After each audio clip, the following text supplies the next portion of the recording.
Welcome back to another day in the life of a cottage baker, and today is market day. So if you live in the local Cincinnati area, I will be at Washington Park in Cincinnati, Ohio from 3 p.m. to 7 p.m. today, which is May 28th. I'll also be there next week. I'm a recurring vendor, and it's every Tuesday from 3 to 7. So if you're not able to make this one, definitely write it down in your calendar to come out and see me on a different day.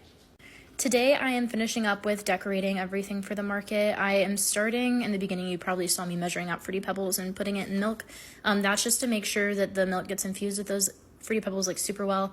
And I will be doing, I believe I do the macarons last in this video, but they get filled with a Fruity Pebble buttercream and it is absolutely delicious. Tastes exactly like a Fruity Pebble, and it is probably my favorite macaron flavor I've done. But after I start infusing that Fruity Pebble cereal milk mixture, I start making my vanilla buttercream, and I go ahead and I decorate my strawberry crunch mini cakes first because those just get my vanilla buttercream, and then they get the strawberry crunch topping on top. And then after that I'll crush up some Oreos and I'll do that for the Oreo cupcakes. And I will have a pan overview of everything that I did for this market at the end of the video, so stay tuned if you want to see all that. But I just finished up those mini strawberry crunch cakes and I set them off to the side. Normally I would put everything in the fridge, but since I'm doing this all last minute today, I'm just keeping everything out at room temperature. Then after I get everything done, I print out the stickers and put them on. You'll see me do that too. I just figured it'd be a lot easier than making so many trips back and forth to the outside fridge because we have a fridge in the garage specifically for my cake stuff. With these cupcakes, I had started off using a star tip and it did not work out because I was being lazy and I just crushed the Oreos with a rolling pin instead of pulverizing them in my little NutriBullet like I should have done. But it's okay, I ended up just switching out for a round tip, and I think I like the look of it anyways. Then these get a drizzle of chocolate ganache and a half of an Oreo on top of each one. I think these turned out super cute. And once I get these all closed up and set off to the side, I get started on my macarons. And how I like to do it is I set them up in rows of 5 because each of my macaron packs get 5.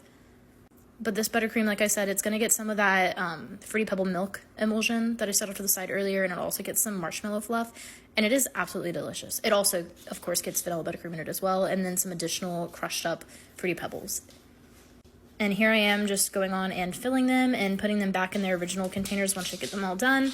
Today I think I only have 6 of the 5 packs of the macarons, so not too many, but last week the foot traffic was a little bit slow. To help with that, I'm actually offering free samples, and this is the first time I've ever done samples before. I'm doing samples of some strawberry crunch cake because they freeze super well, so I had a couple left over from last week's market. I sat them in the freezer, and then I pulled them out and cut them up, and one actually makes it perfectly. Oh, I didn't even realize I recorded this bit. Well, I did not record me doing the Fruity Pebble samples, but this is me just doing the strawberry crunch. I like to make sure that every single one got a little bit of cake, a little bit of buttercream, and then a little bit of that topping, the strawberry crunch topping. But after this clip, I think I go into stickering all the goodies. Yeah, so I'm just lining them out, and I print them all off in one big roll, so I like to have them all laid out and then go in. You'll see me go out of order here. I do the macarons first and then the Oreo. It's just the way that I had printed them out on my printer. In terms of where we're going to be set up in the park, we're right in between the dog park and the water park, and we're all going to be set up around that gazebo. So if you'd like to bring your dog out, I'd love to see them. I love seeing all the puppies that come. But this is everything I got done for this market today. But once again, I hope to see you all out there, and thank you so much for watching. I really appreciate it. Bye.